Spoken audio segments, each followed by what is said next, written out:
Welcome back to another video. My name is no longer Candice Latham. I am now Candice Rawls. She's a Rawls now.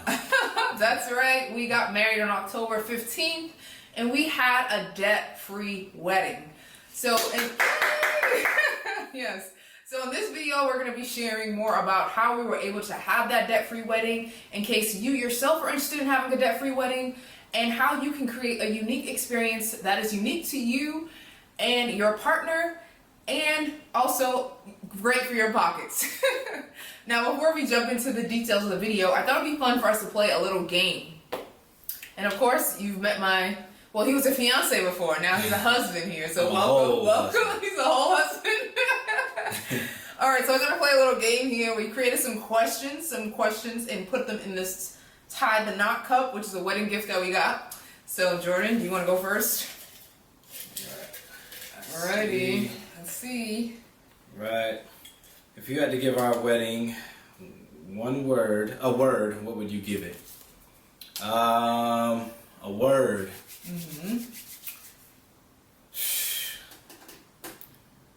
Inspirational. Inspirational. Oh, that's a nice word. Inspirational. I would have said life-changing, but I don't think that's one word. That's two words, life-changing. For me, again, answer comes into mind because it was literally like an answered prayer.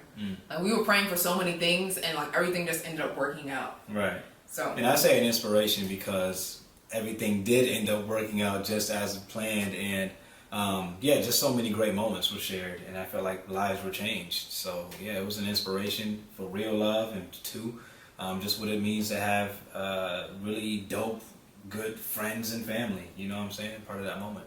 Definitely a moment to remember. All right, you want to hold the cup so I'm going to choose one now? All right, I should choose one of yours. Did you rewrite yours? I don't know. Maybe you did. All right, so who was most likely to go over budget? Let's point. 1, 2, 3. All right, this is interesting because I know I do have I talk a lot about personal finances, but yeah, I guess you were the one that kind of kept us on track when it came to the wedding planning and even just keeping us on track with the finances.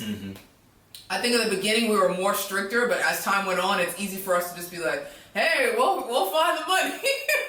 Right. We'll just add it up, we'll figure it out. Yeah, I mean, that's all you see. You see all your dream weddings on Instagram, so it's very easy to just be like, yeah, let's do this. I know. And like Candice, this is what we agreed upon, our vision, you know what I'm saying? So had to kind of rope you in a little bit.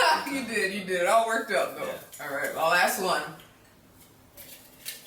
That'll be a good one. All right, one of mine. Who cried the most during the day? 1, 2, 3. You definitely cried the most. I definitely cried the most, man. I don't know why, but starting off in the morning, I was like going to McDonald's because I had a terrible hangover. Oh, because you had the bachelor party the night before. Bachelor party, and I was listening to Kanye West, and I just couldn't be more thankful. And so just driving to McDonald's, I was like by myself, just like tearing up. And then at the first sight of seeing my grandmother, I cried. My mother, I cried. It has just been so long since I've seen a lot of my immediate family and extended family, so it was a very monumental moment for me. Not only to see, I think I cried when I seen you too. Yeah. At the first look, it wasn't only such an impactful experience just to see you and your beauty that day. It was also life-changing to see my family in one place after so many years, especially my mom. So. Yeah, and for me, I think I cried. I didn't cry in the morning time. I cried when I started reading my vows, and I had to go first. And so in the beginning, it was kind of hard for me to read them. And I didn't think I was gonna get emotional reading my vows, but I did. But I was able to pull it together. Yeah. All right. So, why do you feel like it was important for us to have a debt-free wedding? For me, I mean, obviously we have been debt-free up to this point, and I didn't want any debt. So yeah, that was rule number one. Number two, honestly, I felt like we're out here to break cycles. So there's no way that I wanted to kickstart our marriage being in a bunch of debt. And plus I have a ton of family members who still are paying for their wedding like 4 years later. Oh my gosh. Talking about, they're still paying for plates for people who didn't even show up. I'm like, no, I would not go into our marriage, with that over our heads. Plus, yeah, I want to kickstart our next big goals, like a house and things like that. So, yeah. Yeah, I think we're definitely in alignment there. We have both been debt free for quite some time now, and so it just feels good not to have an extra bill each month. It feels good to, after our main bills are paid, not to owe anyone else and to use that money towards our savings or investment goals. And I feel like even us not having debt was able to allow us to be able to have a debt-free wedding because we have more cash flow available to us after all of our necessary bills are paid. So I wanted to kind of continue that, and the next debt I wanted to have was for like a property. That was kind of the next big debt I wanted to have. So it was important for us to have a debt-free wedding so that, we can just continue to reach our goals at a faster pace. Right. That money that has been coming in, that we've been putting to the side to pay off this wedding, to plan for it and pay it off, I don't want it to go to anything else. I don't want it to go That's to that. True, yeah. Let's just direct it to a new goal. Right? Yes, definitely. Now we're going to talk about how to actually prepare for planning this debt-free wedding. So the first step is really about figuring out, when do you want to get married? Like, how soon? Is it 6 months from now? Is it a year from now? Is it 2 years from now? And the timing is important because you have to know how much money that you're going to save up or how much money you're going to set aside each month, right? So you're kind of like working backwards. So for example, if your goal wedding amount you want to spend is $25,000 and you want to have the wedding 12 months from now, you would take $25,000 and then divide that by 12. Right. So with us, after I proposed to her in November and bought the rings, which I already had saved up already for, we were like, okay, let's have the wedding the same day on our anniversary next year. But we decided that because of the weather, it might be too cold here in Charlotte, which is it's actually chilly now. So we picked the right day. So we decided to do it in October 15th instead. And what did we decide on for ours? What was our cap? I think we wanted to make sure that we kept the wedding. Oh, you mean the amount of people? Yeah, no, money. Oh, money. I think our original goal was 20,000. Right, 20,000. Right. So we took 20,000, divided that by 12. That came out to roughly $1,600 per month. So we were like, okay, we can, based on our current budget, we can put aside that money, Yep. So it was actually 11 months because it's November. So then, true. So it was like 20,000 by 11 was 1,600, about roughly. And so that's how much we knew to put aside for our wedding. Yeah, it was actually more, but 1,600 was on average what we needed to save up, and the extra we would front that cost from our own personal savings if needed, which we did. Right? Yeah, we did. Towards the end, we started saving probably more towards 2,000, and then also just pulling money from our savings that we had available. So that's kind of the first step. It's just figuring out how far, like when do you want to get married? What's the time frame? How many people do you plan on inviting to this wedding? Because that's also going to affect your cost. And then also, how much do you plan to spend? Because that's going to be important when you're factoring in how much money you have to set aside each month to save to reach that savings goal. Right. So I think the next piece we wanted to get into was what were some of the tools that we use to plan our wedding, especially making sure that we kept it debt free. So just a few tools that we use. Definitely we use Zola. Love Zola. They made everything so easy. Yeah, very much so. We sent off our cards that way. We're going to send off our thank you cards. We managed our registry there. Our whole list of attendees there. Pretty smooth website to use. We also use Trello board. Trello board is dope because it's basically just a way to organize all of these different tasks in different columns. If you're familiar with Kanban boards, it basically follows that model. So we can go ahead and show y'all. Yeah, we'll show you a preview while we're talking. Yeah, for sure.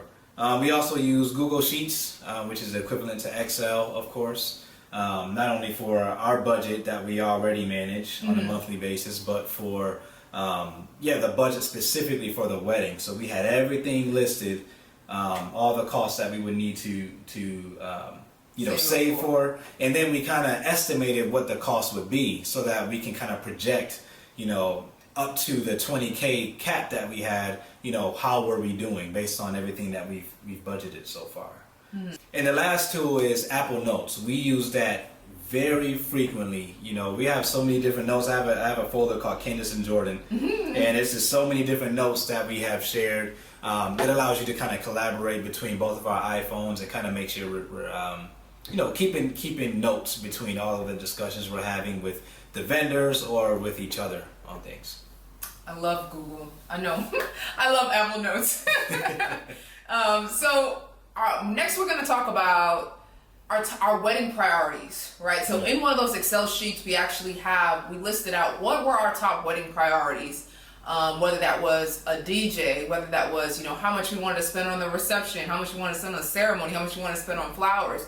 So we laid out all of the typical cost to a wedding, and we kind of like went over it, like what is our top priority from 1 to 5. And at first, you know, a DJ for us wasn't on the list. Not even. But then eventually we decided that it was important. We're like, you know what, we do need a DJ there. Because one of your family members was like, our relationship kind of started with music. Why wouldn't you have a DJ? And I'm like, right.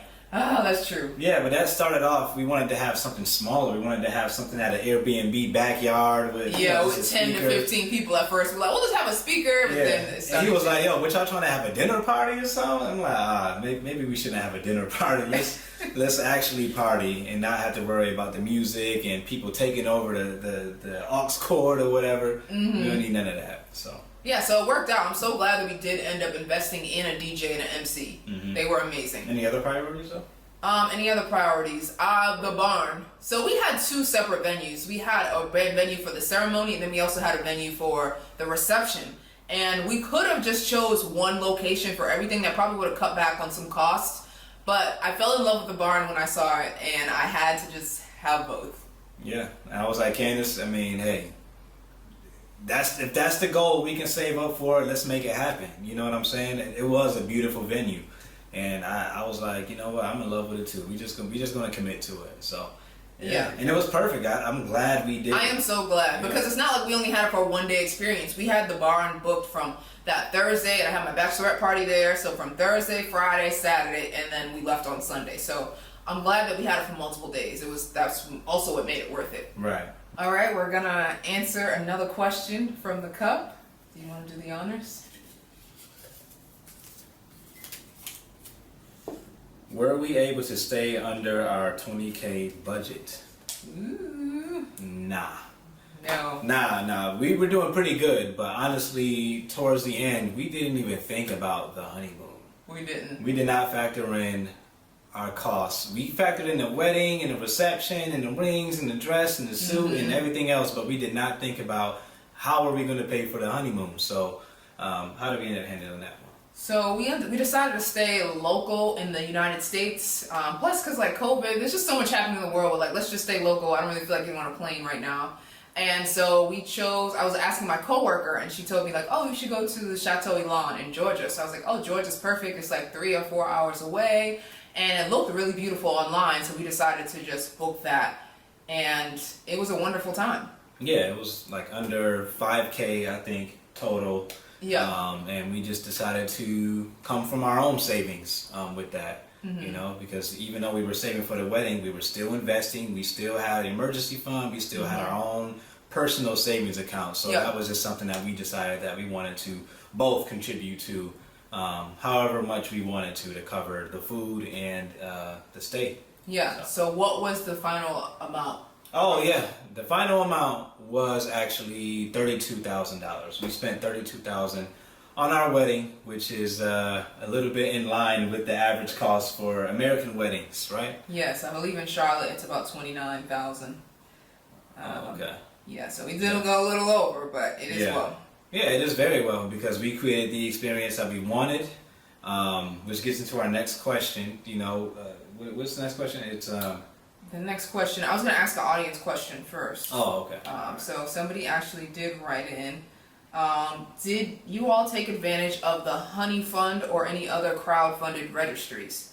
Yes, we did use Zola for our registry. And on Zola, you can have different gifts, but you can also have different funds that people can contribute to. So we did have a honeymoon fund, and then we also had a house down payment fund, which we received after the wedding was over. Yeah, and we got blessed. Yes, thank you. Thank We are everybody. blessed for everybody. And also thank you to my mom. My mom did contribute. And my family, they contributed to the wedding as well. Like, you know, they got us a car from the wedding. Mm-hmm. You know, my mom helped with my dress. She, you know, donated. So, like, we just want to thank all the family and friends, your aunts who helped with the serving. Yeah, everybody played critical roles. Our friends that came, and my sister helped with the cocktail hour, set up, doing the cheese boards. It was definitely an all hands on deck event. It was an all hands on deck affair, which gets into the next question, which is more so about creating a unique experience, right? Yes, so we want to make sure to create a unique experience to us, and like, you know, even down to for us the s'mores. We created the s'mores as our going away gift,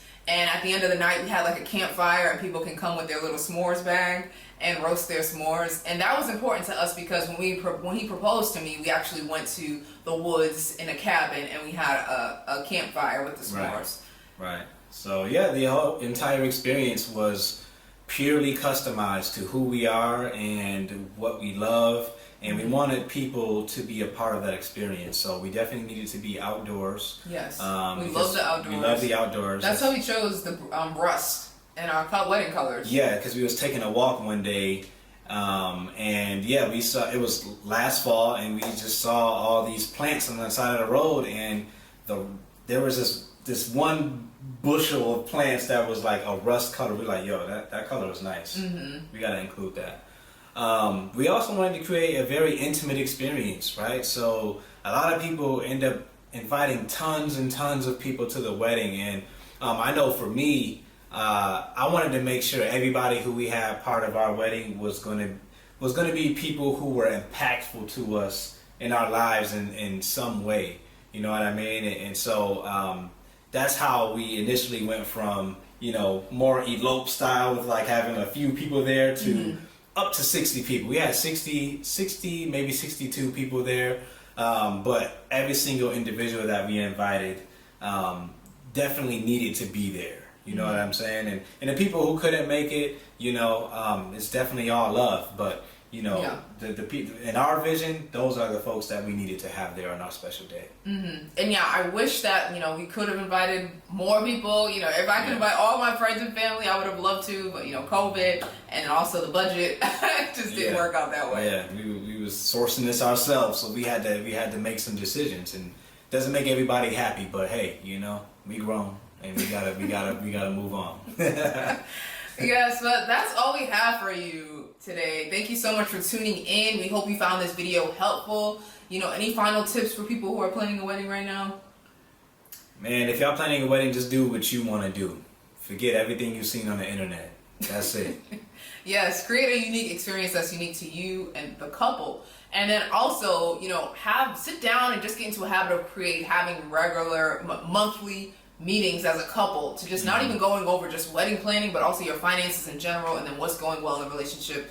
That's something that we have implemented throughout our relationship, and we found it really helpful. Yeah, a marriage, you're pretty much business partners in my eyes. So yeah, we got to be able to sit down, talk the numbers, talk the vision, and talk the goals. So yes, yeah. And I would not change anything about the wedding. Everything came out perfect, and I'm just like so happy. And thank you for keeping us organized. Thank you for being so hands-on. And I know there's a lot of women that were like, you know, the guy that I want, their future husbands were not hands-on at all. So I'm just blessed that you were able to just be so hands-on and involved in the wedding. So yeah, we were a great team, babe. So we were a great team. Yeah. But that's all we have for y'all. I know I keep saying that, but if you guys have any other questions, feel free to drop them in the description box below, and we will answer them. But until next time, we will see you later. Deuces. Bye.